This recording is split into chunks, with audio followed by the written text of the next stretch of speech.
This is 6000 BC. No Wi-Fi, no Netflix, no TikTok. You're standing in Georgia, not the state, but the country somewhere in the middle of a vast, untamed landscape. The sun is beating down on you. There's no AC to save you, and the only thing that's keeping you from fainting from heat is a random patch of shade under a tree. You're hungry, and survival is your main priority. So you're roaming around looking for something to eat. Suddenly, bam, there they are. Grapes, hanging like juice from a vine. They're the kind of grapes that seem to have been placed by the gods themselves. There's no one around, no one to tell you that you shouldn't grab those grapes. So you do. You pluck them off the vine and pop a few in your mouth. Instant refreshment. The juiciness floods your senses. And for a moment, you're the happiest person alive. But you're not just any hungry basic human. Oh no. You're thinking, what if I don't just eat these? What if I put them in a jar and leave them there?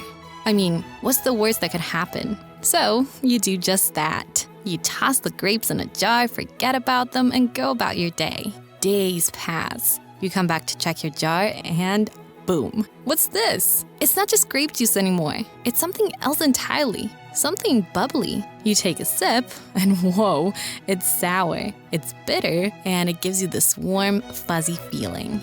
You've done it without even thinking, without even trying. You've invented wine. Congrats. This isn't some scientific breakthrough. It's a happy accident. You didn't need to be a genius. You just needed to forget about grapes in a jar. And guess what? You've created the most ancient and beloved drink in history.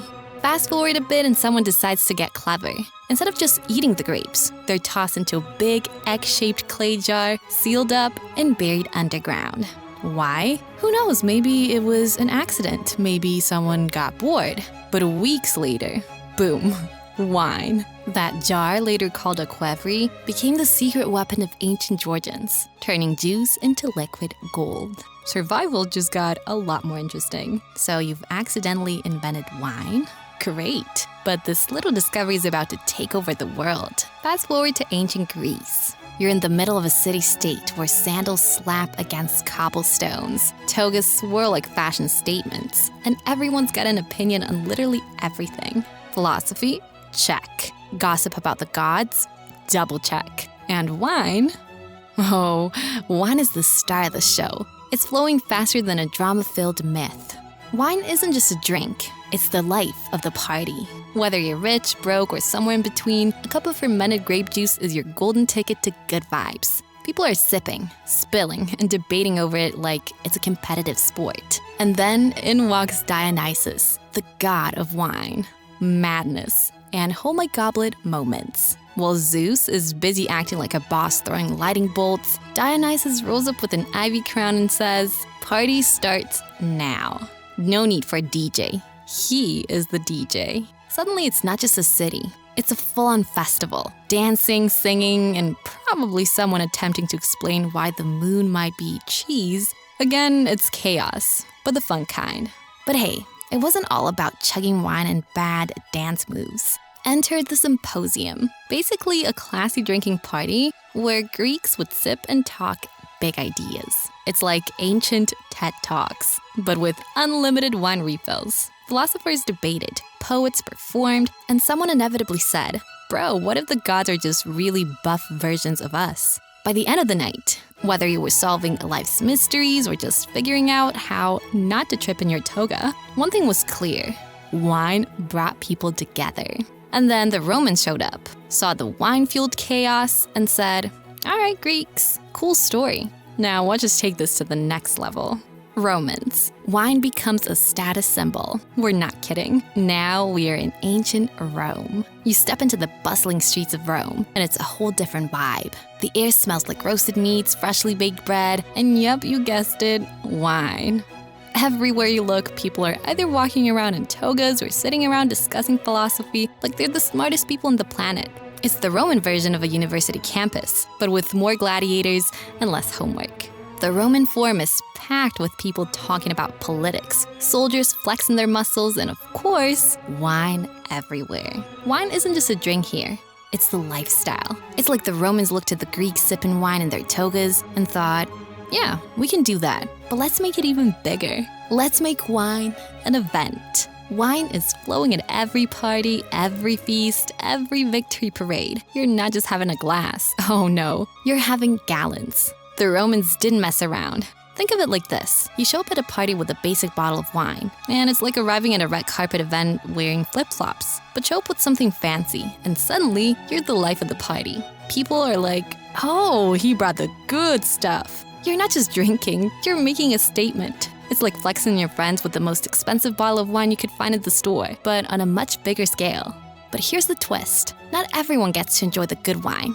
Oh no, if you're not rich, you're drinking something called peasant wine. Now, peasant wine? Imagine if wine was made by the guy who forgot to press the grapes properly, watered it down like crazy, and then added some dirt for flavor.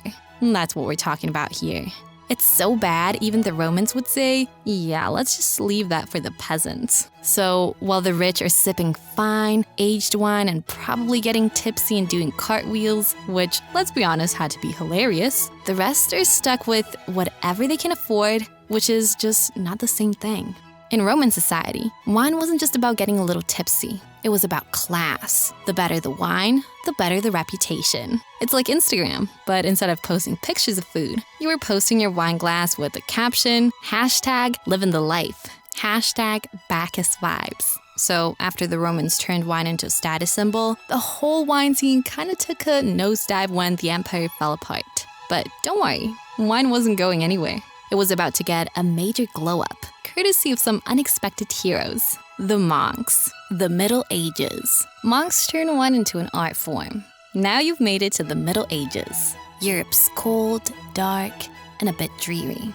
Everyone's trying to outdo each other with castles, but no one's paying attention to the monks. But these guys, they're busy making good wine. You heard that right. The monks, the ones who are supposed to be all about silence and prayer, are out here turning wine into an art form. Forget the peasant wine the Romans were drinking. These monks aren't playing around. They're out in the vineyards, studying soil like it's the next big scientific breakthrough. They knew their terroir before it was cool. That's fancy for soil and climate, by the way. Why the obsession? Because they wanted wine that was more than just something to sip on during Mass. They wanted wine so divine that even the Pope would take a moment to say, okay, this is good. And honestly, it worked. And by the time they were done, winemaking was elevated. It wasn't just something you drank. It became a craft. Thanks to them, we're sipping on some of the finest wines today, not the bitter, watered-down stuff the Romans had. So, next time you pour a glass, raise it for the monks. They didn't just pray all day. They made sure we'd have something worth toasting to.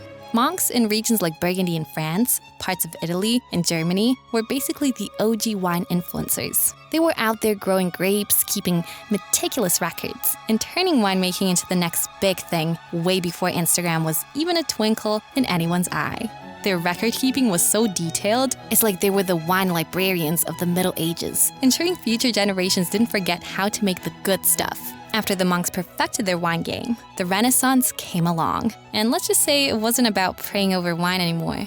It was time for wine to travel. The Renaissance. Wine goes global, and the goblets get fancier.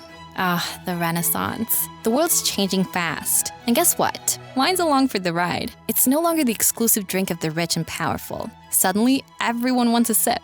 From the upper crust to the common folk, wine is everywhere. It's not just a drink anymore. It's a symbol of sophistication, class, and maybe a little bit of showing off. People aren't just drinking wine to get tipsy. They're drinking it to prove they have taste. It's like walking into a party with a bottle of fancy wine while everyone else is grabbing beers. Suddenly, you're the one everyone's eyeing. Wine has also become part of everyday life. It's not just for feasts or religious ceremonies anymore. It's for lunch, dinner, and every moment in between. It's the drink that makes a simple meal feel like an experience. And just like that, wine went from being a casual drink to a global statement, making every toast feel a little more special and every meal a bit fancier. Enough of the Renaissance. Now let's fast forward to the 20th century where wine takes a bold step west. California is about to change the game. The 20th century. California gets its moment in the spotlight. Now we're in 1976. California did what no one thought was possible. They took down France in a blind taste test. Yeah, you heard that right. France, the country where wine was practically born, got smacked by a bottle from Napa Valley. suddenly acing the final exam and leaving the teacher speechless. That moment didn't just put Napa on the map, it changed everything. California wasn't just making wine anymore, they were making history. The world saw Napa Valley as a serious player, and wine from California started to get the respect it deserved. French wines were still the gold standard, but now people were talking about California in the same breath. Bold, vibrant, and in your face. California wines were like a rock star crashing the classical music scene. It was loud, it was proud, and it was here to stay.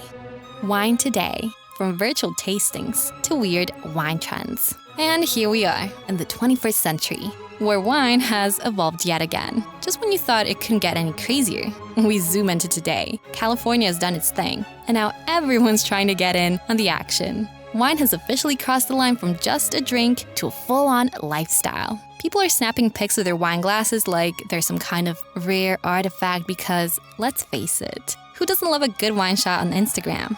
But it's not just about pouring a glass and calling it a day anymore. Nope.